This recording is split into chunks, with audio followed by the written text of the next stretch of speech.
I'm going to go through the cost flows conceptual model with you. Since we're in the manufacturing and specifically the job costing area, we keep track of the product costs across 3 different inventory accounts. Back when we were talking about retail, we just had merchandise inventory. But here we have the manufacturing inventory accounts. We have the materials that we're going to use to make the thing. That's your direct materials inventory, also called raw materials inventory.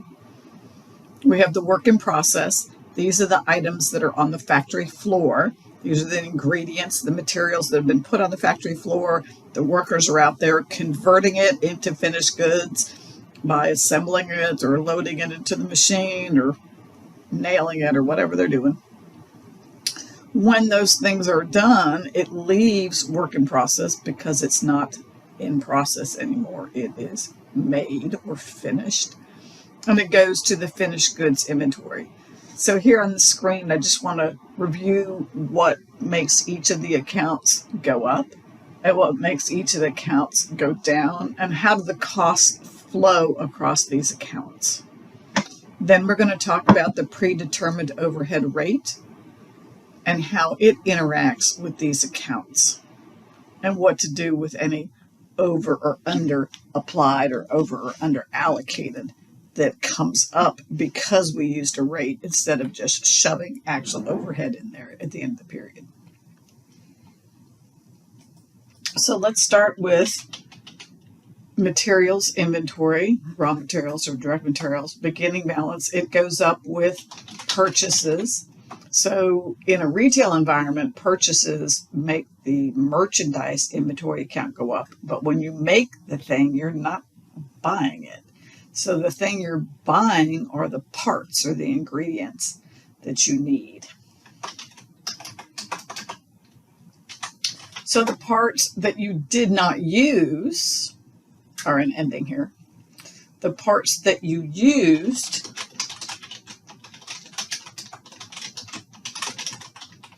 make it go down. So if you use direct material, that goes over here into work in process.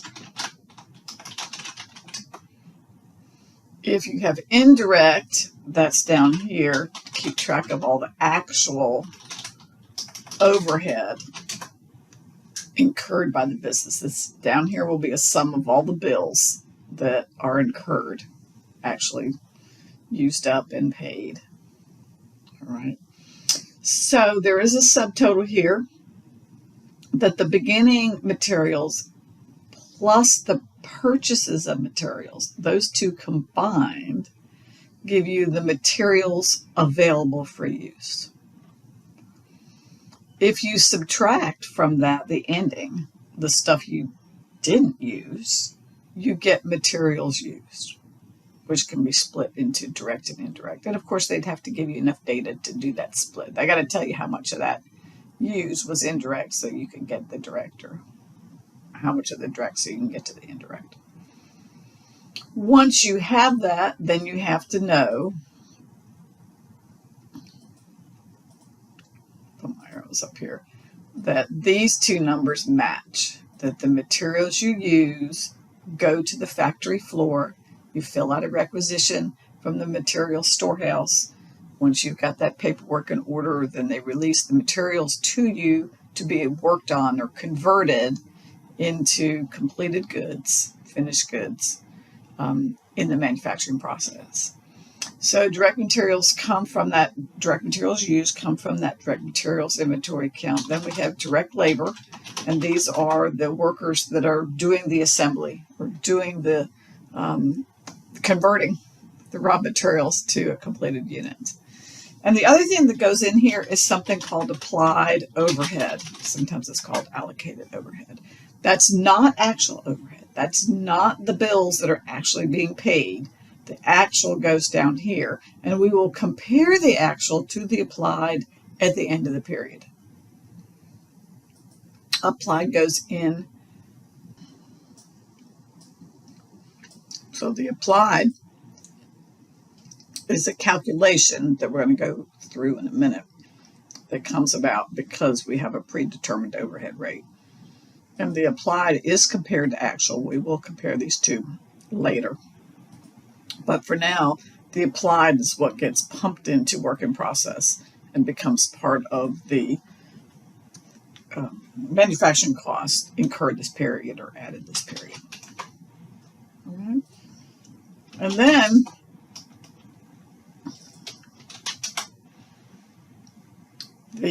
so what makes it go up? It starts with beginning. It goes up because of direct material, direct labor, and applied overhead. And then it goes down by cost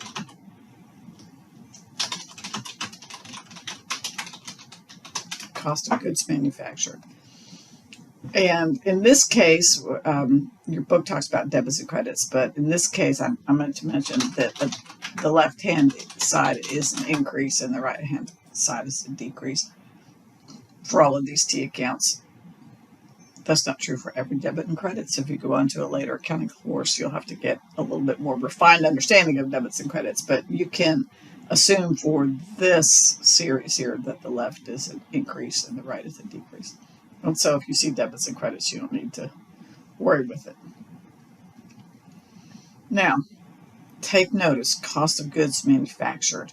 That's so close to a term you're used to, cost of goods sold. So when you see cost of goods, you don't know what you have yet until you hit that fourth word. So watch out for that. But cost of goods manufactured reduces work in process, and that then goes over to finished goods because they're finished, right? So they're not on the factory floor anymore. They've been removed and sent over here to the warehouse.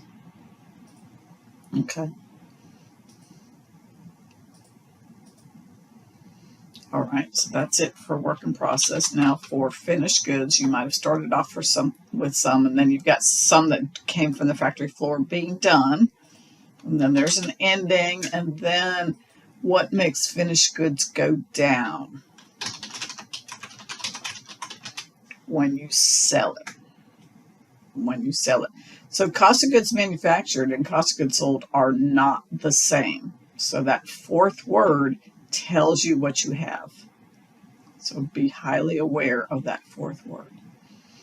The income statement you're familiar with.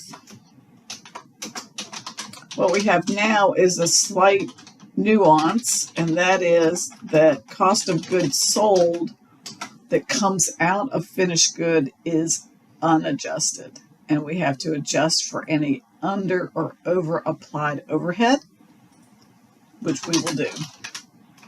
Okay, and you get adjusted cost of goods sold, and then you get down to gross profit, which is sales minus adjusted cost of goods sold. Then you have your operating expenses, and this should be a review, which will be your selling costs and your administrative costs, which gets you down to your operating income, or sometimes it's called operating profit. Okay. So let's talk about this applied rate. What is the story with that? The overhead serves all the jobs. So the direct materials and direct labor for a particular job are pretty easy to identify. But overhead is a shared cost. So the factory rent enables all the products to get made and all the jobs to get put together and shipped to customers. So it's not particular to a single job. The cafeteria is not particular to a certain job. The utilities that are used, the security at night, they serve all the jobs. So we need some way to spread it to jobs. We don't want to spread it equally to each job because the jobs are different size, different level of commitment. One job might just take an hour, one job might be 6 months long. And so the reason that they're treated as separate jobs is because they have unique resources consumed. And so we need a way to spread it to the jobs. And so the firms that make items have to pick an activity, and that's their policy. We assign overhead based on direct labor hours. Okay, that's their policy. Or they assign it to jobs based on machine hours in a more automated environment. Okay, that's fine. or they could assign it based on direct labor cost, okay, which would assign more overhead to more expensive labor, and not just every labor hour is the same. Fine, they could certainly do that. They just have to tell you what their policy is. And so the rate comes from the budget or the estimate in the prior year. So the reason it's called predetermined overhead rate is because it's determined in advance. So if it's a calendar year, you're probably doing your budget in October, and so you're probably coming up with a rate in October. So you would have your estimated overhead divided by the estimate of whatever activity has been picked. So estimated labor cost if you're using labor dollars, estimated labor hours or machine hours, whatever you're using. So you get this rate, and that rate sits and waits until the year starts and actual activity occurs. And every time there is a direct labor hour or a direct labor dollar or machine hour, whatever you're using as your activity or your allocation base, as your author calls it, same thing. Then you start pumping cost from here up into work in process. So if rate times actual activity gives you this applied. So if you're using direct labor hours, every time there's a direct labor hour assigned to a job, here's the overhead that goes with it based on the rate. Then at the end of the period, you have to wait a bit for all of these actual bills to come in and depreciation to be calculated and so forth. Then you would compare the actual. So there might be other stuff.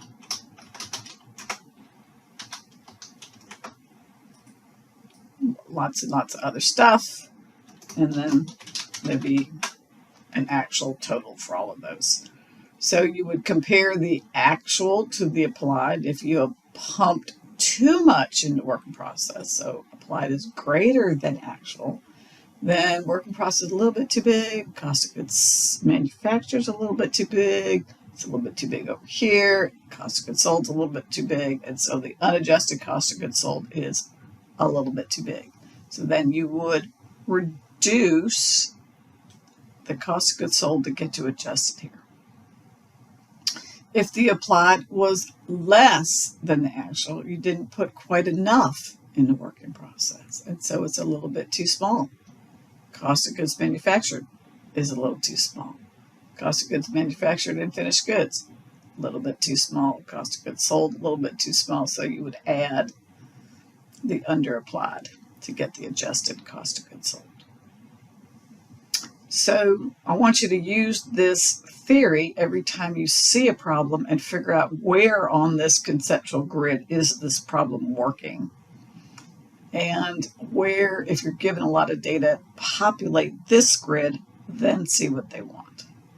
Just a couple terms I wanted to go over with you.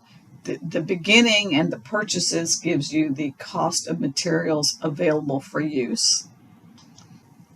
These three were added.